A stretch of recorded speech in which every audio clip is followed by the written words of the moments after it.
Assalamualaikum warahmatullahi wabarakatuh.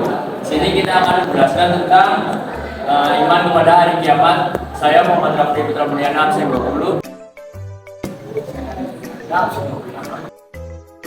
Saya Rizmana absen 26. Saya Salvana Blaira, absen 36. Saya Putri Jolina Sari, absen 24.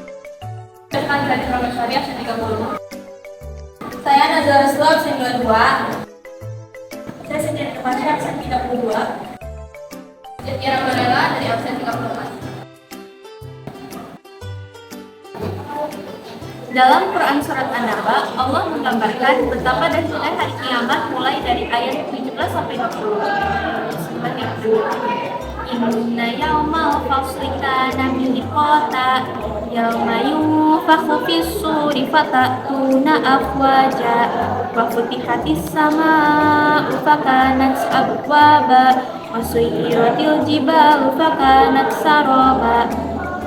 Yang artinya, sesungguhnya hari keputusan adalah suatu yang ditetapkan.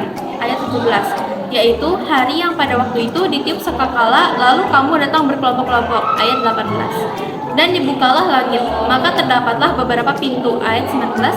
Dan dijalankanlah gunung-gunung, maka menjadilah fata morgana lah ia. Ayat 20. Dan hari kiamat menurut Al-Quran terdapat di surat An-Nazi'at. An-Nazi'at secara umum memaparkan tentang peringatan terkait dengan huru-hara yang terjadi pada hari kiamat. Di ayat yang ke-6 dan ke-7, Allah menjelaskan tentang kebangkitan manusia yang diawali dengan tiupan sangkakala oleh malaikat Israfil. Ayatnya berbunyi, Bismillahirrahmanirrahim. Yauma tajzul radifah tasba'uha radifah. Sesungguhnya kamu akan dibangkitkan pada hari ketika tiupan pertama menggoncang alam. Tiupan pertama itu diiringi oleh tiupan kedua. Di sini saya akan melanjutkan tentang materi tadi. Sekarang kembali ke materi kiamat menurut ilmu pengetahuan. Nah, menurut teori ilmu alam sendiri, sumber energi terbesar yang dapat memenuhi kebutuhan sebuah kehidupan di dunia yaitu matahari. Begitu juga daya tarik antara benda-benda angkasa atau planet itu ada ketergantungan dengan energi matahari. Namun, lambat tahun sinar matahari semakin lemah. Akibatnya planet-planet tersebut akhirnya tidak ada keseimbangan, maka terjadilah tabrakan di antara mereka. Ada hari kiamat menurut ilmu geologi. Di dalam berbumi terdapat gas yang panas yang berkembang dan terus-menerus menekan ke arah luar bumi. Akan tetapi, bumi itu sendiri mendapat tekanan atau atmosfer dari luar atau permukaannya, sehingga terjadilah keseimbangan. Namun diperkirakan bahwa tekanan dari luar semakin lama semakin lemah, maka tak berdaya lagi. Akhirnya mengakibatkan gas bumi akan meledak. Ledakan yang sangat dahsyat tersebut mengeluarkan bola api raksasa yang membawa kehancuran. Oke guys, yang terakhir ada menurut ilmu astronomi.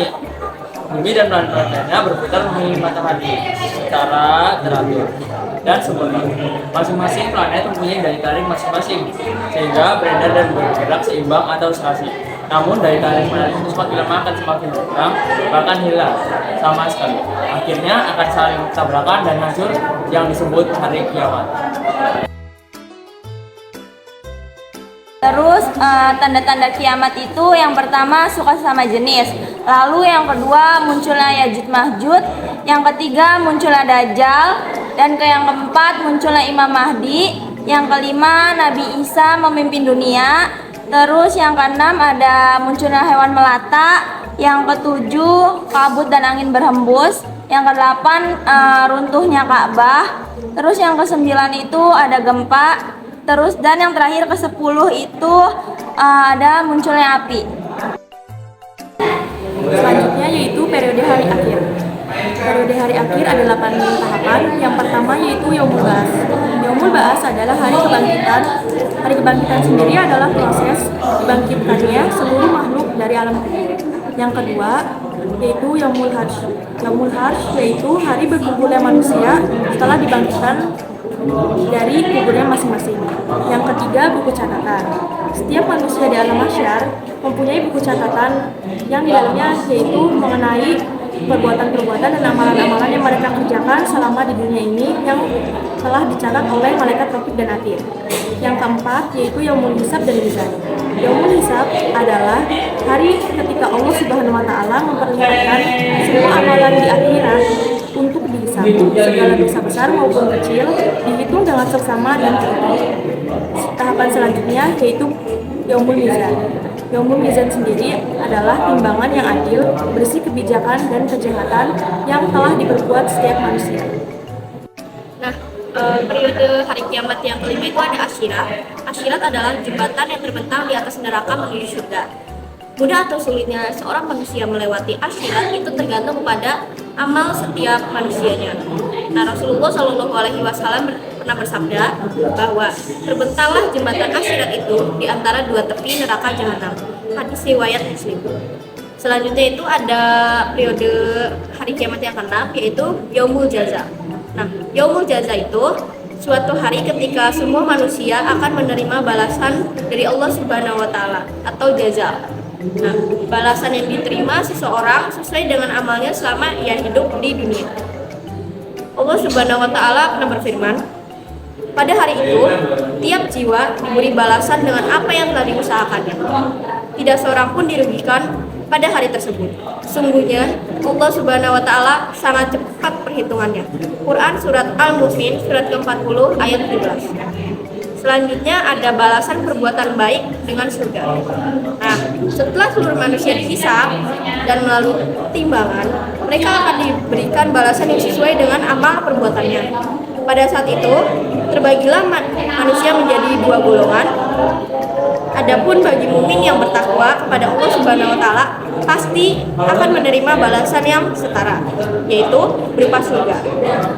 Surga disediakan Allah Subhanahu wa taala sebagai karunia kepada hambanya. Dan yang terakhir itu kebalikan dari sebelumnya, yaitu balasan perbuatan buruk dengan neraka. Nah, adapun orang yang selama hidup di dunia lebih banyak mengerjakan perbuatan jahat, maksiat, tercela dan kafir terhadap Allah Subhanahu wa taala, kufur kepada ajaran dan nikmat Allah Subhanahu wa taala, maka akan menerima balasan yang sesuai dengan apa yang telah dikerjakannya selama itu. Sebagian kegetiran dan kerasnya siksaan neraka digambarkan melalui firman Allah Subhanahu wa taala dalam surat Al-Ghasyiyah surat ke-88 ayat 4 sampai dengan 7. Yaitu memasuki api yang sangat panas, neraka diberi minuman dengan air dari sumber yang sangat panas. Mereka tidak memperbolehkan makan selain dari pohon yang berduri yang tidak mengemukakan dan tidak pula menghilangkan lapar. Sekian periode dari hari kiamat. Hakikat beriman kepada hari akhir adalah menjadi landasan kesadaran bagi diri kita agar senantiasa mengingat bahwa dunia ini bersifat fana atau sementara, sedangkan kehidupan yang kekalnya itu ada di akhirat. Hikmah beriman kepada hari kiamat membuat manusia akan sadar sehingga mengerjakan yang apa diperintahkan olehnya dan menjauhi hal yang dilarang olehnya. Akan mendapat hidayah, pahala yang besar, serta rezeki yang melimpah dan kemakmuran bagi keluarga.